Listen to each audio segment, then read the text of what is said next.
What's up? Good evening mga brad. Wow. Ito brad, meron tayong demo na naman ng NSC 1540. Customer natin na papakustomize niya daw pati yung module, yung M2 natin yan. Mecman NCD 75 white tsaka NSC 1540 yan. Matagal na sir na nabook sa akin ito. Ngayon niya lang na fully paid, so ngayon lang natin isa-setup in installment niya.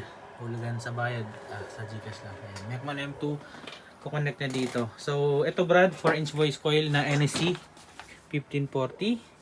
Frequency range niya 47 to 2000 Hz, no? 400 watts or 800 watts RMS. Ito, yan, NSC 4-inch voice coil ito brad. Ito naman 3-inch voice coil natin na 120 watts na NCD 75 white. Ganda ng ano niya bro, yun yung parang may horn. Yan. So, hindi siya match dito kasi nga ito is 400 watts to 100 watts lang. So, kung ano lang yung maximum nito, yun lang din yung palalabasin nito. Sabi ni sir, yung box niya is gagawin niyang active passive. So, pag kailangan niya ng more power sa outdoor, ipapassive niya.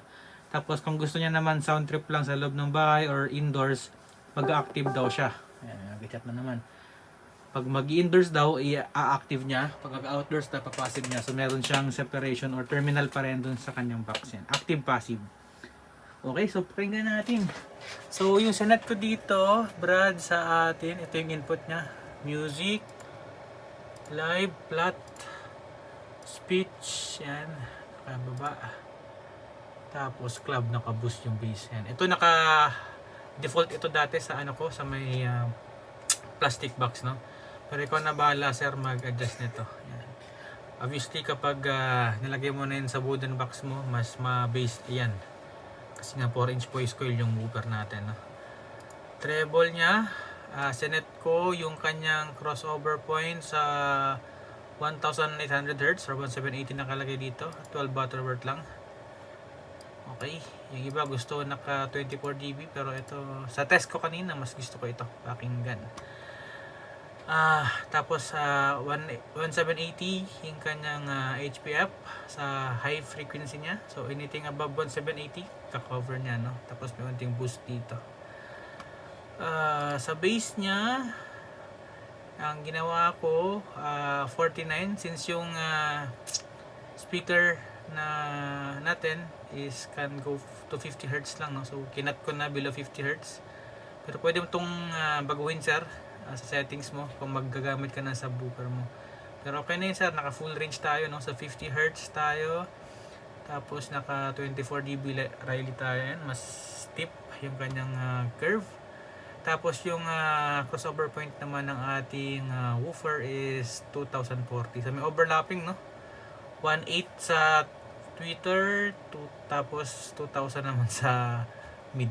Ewan yun yung nagustuhan kong pakinggan eh. Paras naka 24 dB Link Riley. Nag-add na rin ako ng threshold dito sir kasi alam ko mag-kick-clip yan yung 4-inch voice coil, masyadong malakas. Okay, yan sir ang ating input. So pakinggan natin, tugtog tayo. Kung maganda ba yung nagawa nating design.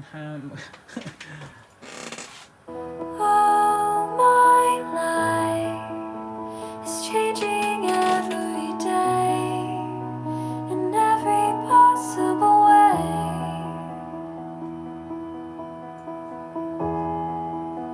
and all my dreams are never quite as it seems, never quite as it seems. I know I've felt like this before. Now I'm feeling it even more because it came from you.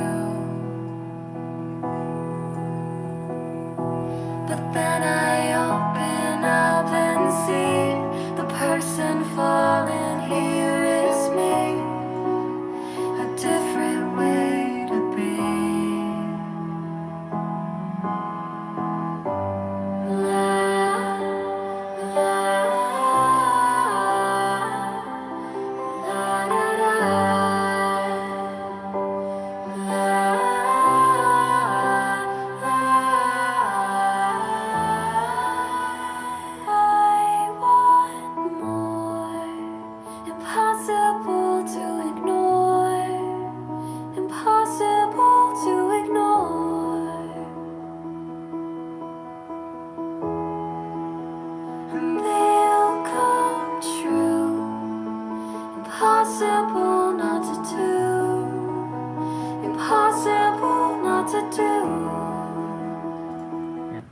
ko kakopyright na naman ako nito. Pero maganda kasi pakinggan yung actual na kanta, di ba?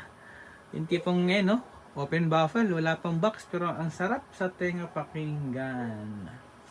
Yung kagandahan pag may DSP yung iyong ito at pwede mong pakialaman, no? Yung iba kasing mga supplier, kahit pa may ganyan ka, hindi na nila binibigay yung software. Pero okay na rin yun, sa may ano ka na lang mag-adjust. Pero ito kasi, sa mga DIY application, mas maganda kasi mas andun yung full potential na pwede mong i-maximize, no? Based sa pandinig mo. May magandang kanta, i-test natin lagi. Yung walang copyright, ito, do that to me one more time.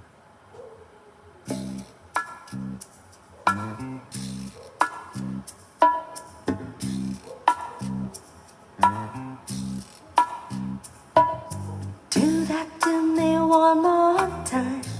Once is never enough with a man like you. Oh, do that to me one more time. I can never get enough of a man like you. Oh, kiss me like you just did. Oh, baby, do that to me once again. Ganda, naka-flat lang tayo.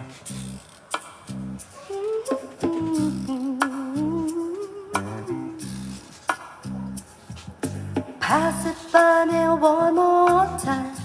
Was just isn't enough for my heart to hear. Oh, tell it to me one more time.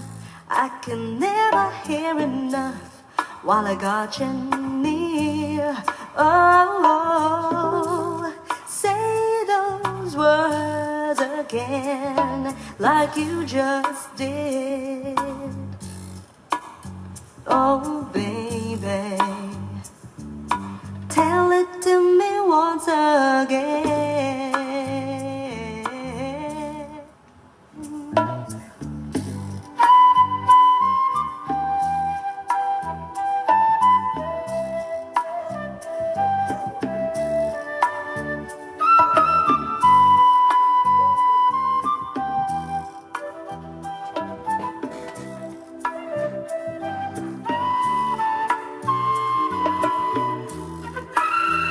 Mahaba na lang ang video natin.